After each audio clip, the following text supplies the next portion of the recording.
राधे राधे मित्रों। तो मित्रों, आप लोग राधा किशन के अपकमिंग एपिसोड में देखेंगे कि वीडियो शुरू करने से पहले अगर आप हमारे चैनल पे नए हैं और अभी तक आप लोगों ने हमारे चैनल को सब्सक्राइब नहीं किया है तो चैनल को कर लीजिएगा सब्सक्राइब और बेल आइकन को ऑल पे करके प्रेस कर दीजिएगा, जिससे कि हमारी नई वीडियो का नोटिफिकेशन आपको मिल जाए। तो मित्रों, आप लोग देखेंगे कि श्रीनिवास कहते हैं, देखिए क्या है राजकुमारी, सत्य कहूँ तो आपका मन बड़ा ही पावन है, बड़ा ही शुद्ध है, इसलिए ये बात आपसे कह सकता हूँ। मैं नहीं चाहता कि आप कभी बदलें, मैं चाहता हूँ कि आप सदैव ऐसे ही शुद्ध रहें, पावन रहें। और राजकुमार बासु के गुप्तचर देख रहे होते हैं श्रीनिवास और राजकुमारी को एक साथ, और उनकी वार्ता भी सुन रहे होते हैं।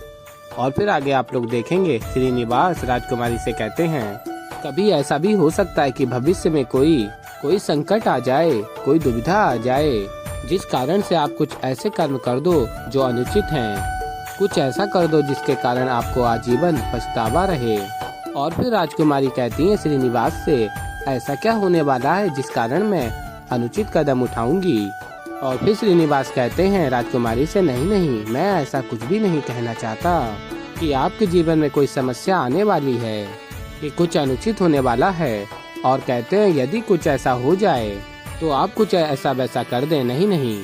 और बताते हैं श्रीनिवास, मेरा तात्पर्य ये है कि आप जैसी हैं ना, आप सदैव वैसी ही रहें, क्योंकि आपके गुण तो आपके नाम में ही हैं। पद्मावती, इस नाम का अर्थ क्या है आप जानती हैं? वो जो कमल से प्रकट हुई हो, इसलिए कमल के समान ये शुद्धता, ये सत्यता, ये कोमलता आपकी वाणी में भी है, आपके व्यवहार में भी है और आपके मन में भी है, जो मुझे बड़ा अच्छा लगता है। और फिर श्रीनिवास कहते हैं, सत्य कहूँ तो आप जितनी सुंदर दिखती हैं, उतना ही सुंदर आपका मन भी है, और इसलिए मैंने आपको यहाँ पर बुलाया, क्योंकि मैं आपको कुछ ऐसा दिखाना चाहता था जो आपके ही भांति है, कोमल और शुद्ध। और फिर श्रीनिवास अपना हाथ देते हैं और राजकुमारी पद्मावती भी अपना हाथ देती हैं श्रीनिवास को। और फिर श्रीनिवास कहते हैं, आइए मेरे साथ। और राजकुमार बासु के गुप्तचर देख रहे होते हैं। और फिर मित्रों, आप लोग आगे देखेंगे कि श्रीनिवास राजकुमारी पद्मावती को स्थान दिखाते हैं। और फिर राजकुमारी पद्मावती स्थान को देखती हैं और अत्यंत प्रसन्न हो जाती हैं और कहती हैं, इतने सारे कमल के पुष्प, और कहती हैं मुझे तो ज्ञात भी नहीं था कि हमारे राज्य में इतना सुंदर स्थान भी है। और फिर श्रीनिवास कहते हैं, हमारे राज्य में तो सारे स्थान सुंदर हैं राजकुमारी, हर एक स्थान की अपनी एक सुंदरता होती है, जिसे देखने के लिए एक शुभ दृष्टिकोण की आवश्यकता होती है। मनुष्य में ये दृष्टिकोण होना चाहिए। और फिर राजकुमारी श्रीनिवास को देख रही होती हैं और सोचती हैं, शुभ दृष्टिकोण के लिए शुभ व्यक्ति का साथ भी आवश्यक है श्रीनिवास, तुम्हारे साथ सब कुछ और अधिक सुंदर लगने लगता है। और फिर मित्रों, आप लोग आगे देखेंगे कि राजकुमार बासु के गुप्तचर कहते हैं, तुम्हें कुछ दिखाई दे रहा है? ये श्रीनिवास राजकुमारी पद्मावती को क्या दिखाने लाया है यहाँ? और तभी दूसरा गुप्तचर कहता है, इतनी दूर से इतने अंधेरे में क्या ही दिखेगा? और फिर गुप्तचर कहता है, कुछ तो विशेष है, चलो थोड़ा निकट जाकर देखते हैं। और फिर आगे आप लोग देखेंगे श्रीनिवास सोचते हैं, अब समय है इस खेल के अंतिम दांव का, मेरा पीछा करना तुम लोगों को बहुत भारी पड़ने वाला है। और फिर श्रीनिवास कहते हैं, राजकुमारी, मैं बड़े दिनों से चाहता था कि मैं आपको यहाँ लाऊं और आपको एक उपहार दूं। और फिर श्रीनिवास एक कमल का पुष्प तोड़ते हैं और राजकुमारी पद्मावती को देने जा रहे होते हैं, और तभी हाथ पीछे हटा लेते हैं। और फिर राजकुमारी कहती हैं, क्या हुआ, तुमने अपना हाथ पीछे क्यों खींच लिया? और फिर श्रीनिवास कहते हैं, वो क्या है कि दो लोग हैं जो महल से आपका पीछा कर रहे हैं, मैंने अभी देखा, मैं आपको एक कमल का पुष्प नहीं दे सकता, यदि उन्होंने मुझे देख लिया ये उपहार देते हुए तो पता नहीं। और फिर कहते हैं, नहीं, मैं अपने लिए भी संकट उत्पन्न कर दूंगा और आपके लिए भी समस्या उत्पन्न कर दूंगा। और फिर तभी राजकुमारी कहती है, नहीं, श्रीनिवास, कोई समस्या उत्पन्न नहीं होगी, तुम अपनी बात पूर्ण करो। और फिर तभी श्रीनिवास कहते हैं, मैं नहीं पूर्ण कर सकता, देखिए अब आपके स्वयंवर की भी घोषणा हो चुकी है, अब यदि किसी ने हमें ऐसे साथ में देख लिया तो मुझे मृत्युदंड भी मिल सकता है, और मैं नहीं चाहता कि मुझे मृत्युदंड मिले। और कहते हैं, क्षमा कीजिए, मुझे अब जाना चाहिए। और फिर उस पुष्प को वहीं पे डाल देते हैं नीचे और श्रीनिवास चले जाते हैं। और फिर तभी राजकुमारी कहती है श्रीनिवास, और कहती हैं राजकुमारी, आज तो श्रीनिवास अपने हृदय की बात बताने ही वाला था, किंतु इन लोगों ने सब कुछ नष्ट कर दिया। और फिर तभी राजकुमारी पद्मावती अत्यंत क्रोध में आ जाती हैं और कहती हैं, जिस किसी ने भी ये गुप्तचर भेजे हैं ना, उसे मैं छोड़ूंगी नहीं। और फिर मित्रों आप लोग आगे देखेंगे कि श्रीनिवास महल में आ जाते हैं और चुपके से द्वार खोलते हैं और बंद करके लेटने जा रहे होते हैं निद्रा के लिए। और तभी गोविंदराज कहते हैं, निपटा आए अपने सारे कार्य। और फिर श्रीनिवास कहते हैं, गोविंदराज क्या करते हैं आप अभी तक सोए नहीं। और फिर गोविंदराज कहते हैं, नहीं निद्रा में बात कर रहा हूँ। और कहते हैं आगे गोविंदराज, मुझे तो निद्रा में बात करने की बीमारी है। और तभी श्रीनिवास कहते हैं, ओ, और निद्रा के लिए लेटने जा रहे होते हैं। और तभी गोविंदराज कहते हैं, अरे तुम तो राजकुमारी पद्मावती से मिलने गए थे ना, तो अब कौन सी गड़बड़ करने वाले हो, इसी भय में था। और भयभीत व्यक्ति को निद्रा आ सकती है क्या। और फिर श्रीनिवास कहते हैं, अरे बड़े भाई आप भी ना। और फिर गोविंदराज कहते हैं, क्या मैं भी, मुझे बताओ कि क्या गड़बड़ करके आए हो तुम। कहीं कोई ऐसी गड़बड़ तो नहीं की है तुमने श्रीनिवास, जिससे कि हमारी स्वयं गर्दन ही कट जाए, या ऋषि भृगु हमें श्राप दे दें, या राजकुमारी पद्मावती स्वयं। और तभी श्रीनिवास कहते हैं गोविंदराज से, शांत शांत, कहां से कहां जा रहे हैं आप, क्या सोच रहे हैं आप गोविंदराज। और कहते हैं आगे कुछ अच्छा सोचिए कि मैंने एक तीर से कई सारे निशाने लगा दिए हैं, अब बस एक कार्य शेष है। और फिर गोविंदराज पूछते हैं, कौन सा कार्य शेष है।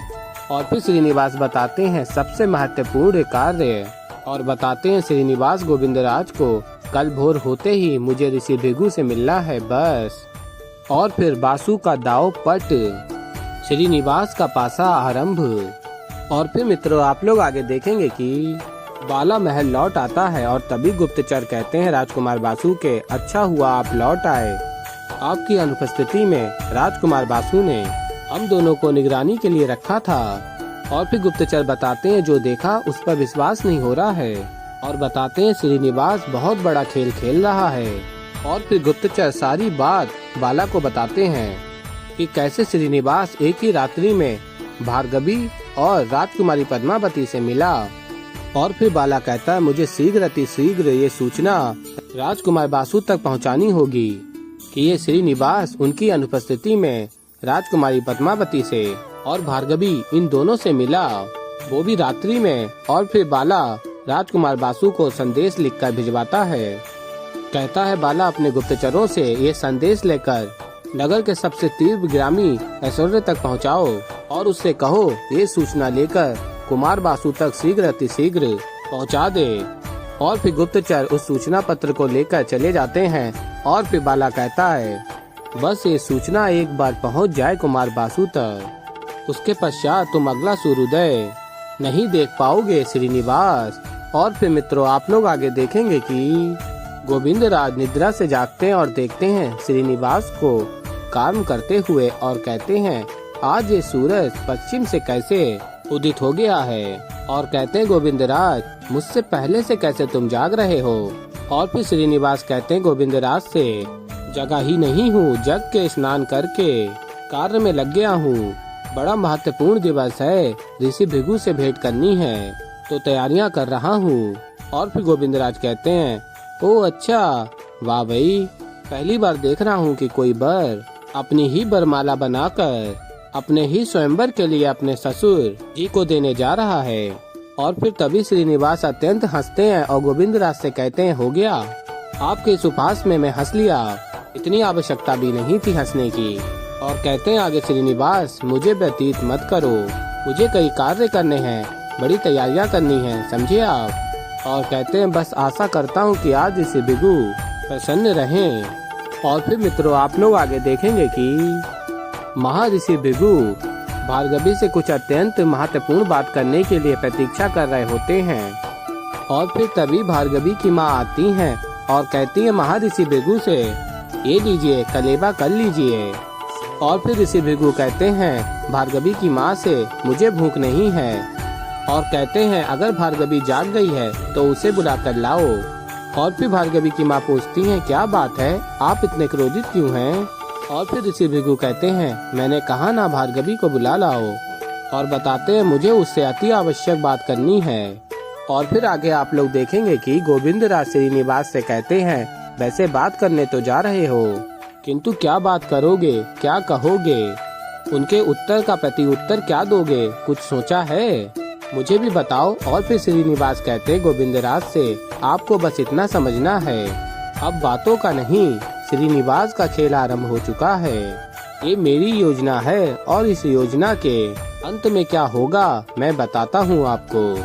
और फिर श्रीनिवास बताते हैं, महर्षि भृगु अपनी भार्गवी के लिए मुझे चुनेंगे। और फिर मित्रों आप लोग आगे देखेंगे कि भार्गवी की माँ भार्गवी को लेकर आती हैं और भार्गवी से कहती हैं, संयम रखना, तुम्हारे बाबा कल रात की बात को लेकर क्रोधित हैं, कुछ ऐसा मत कह देना जिससे और क्रोधित हो जाएं। और फिर तभी भार्गवी श्रीनिवास की बात को स्मरण करती हैं, तुम्हारे पिताजी को कुछ भी स्मरण नहीं होगा, ये मैं वचन देता हूँ। और फिर भार्गवी सोचती हैं, कहीं बाबा को पता तो नहीं चल गया। और फिर आगे आप लोग देखेंगे भार्गवी अपने पिताश्री के समक्ष पहुँचती हैं और कहती हैं, बाबा आपने मुझे बुलाया। और फिर महर्षि भृगु कहते हैं, मैं तुमसे कल रात्रि के विषय में कुछ पूछना चाहता हूँ भार्गवी। और पूछते हैं, क्या कल रात्रि तुम किसी से मिली जुली तो नहीं, जिसके विषय में मुझे कुछ ज्ञात नहीं है। तो ऐसे ही मित्रों आगे और भी बहुत कुछ देखेंगे आप लोग। तो अभी के लिए इस वीडियो में इतना ही।